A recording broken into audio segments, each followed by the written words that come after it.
on s'intéresse aux mouvements de la matière qui sont causés par des différences de masse volumique. Le verre avec de l'eau et de l'huile. Dans ce verre, on a mis la même masse d'eau et d'huile, on va dire 30 grammes et 30 grammes.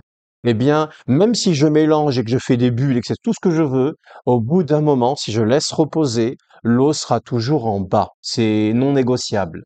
Pourquoi?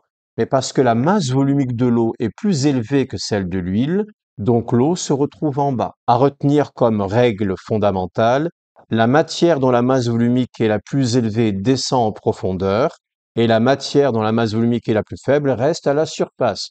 C'est tout, c'est pas compliqué. Il existe donc un principe physique quand la masse volumique est plus faible, la matière va vers le haut, pardon, et la matière va vers le bas quand la masse volumique est la plus élevée. Je voulais même encadrer en rouge. Alors, je cite alors deux exemples, histoire de confirmer ce que je viens de dire. On a étudié en classe de l'eau boueuse. Si je zoome un peu, voilà. Cette eau, j'ai attrapé de la terre, j'ai mélangé. Au début, ça donne de la boue, je rajoute de l'eau et on a une eau boueuse avec des particules à l'intérieur. Voilà, de l'eau boueuse. Si je laisse passer un certain temps, les particules vont tendre à descendre dans le fond de mon récipient. Ces particules continuent de descendre. Au bout d'un moment, ben ici, au bout d'une semaine, je vois que mon eau, elle est très claire, très propre, et en dessous, toutes les particules sont tombées au fond. C'est ce qu'on appelle la décantation. Ça permet de séparer dans une eau contenant des particules. On sépare progressivement par le poids, les particules vont dans le fond.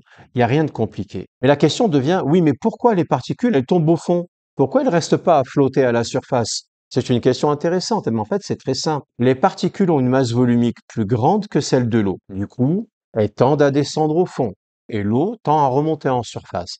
C'est tout. C'est extrêmement simple. Mais du coup, comme je suis un bon élève, la masse volumique de l'eau, c'est combien? Eh ben, c'est 1.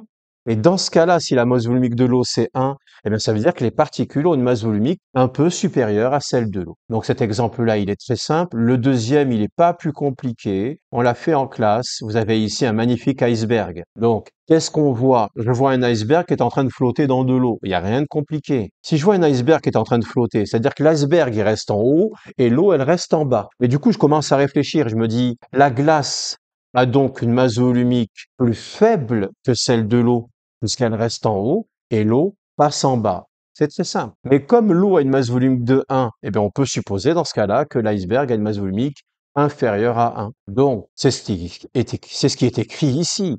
L'eau liquide froide a une masse volumique qui est plus forte que celle de la glace. Donc la glace ne peut donc pas s'enfoncer, d'accord, tout simplement dans de l'eau. Je descends et il se trouve que j'ai terminé mon chapitre. Voilà, rien de compliqué. Donc, si je reviens sur de ce côté, ben je vous souhaite une bonne journée. La capsule a pour but de vous aider à réviser. J'espère que ça a rendu le cours plus clair. Ciao, ciao, gamin. À bientôt.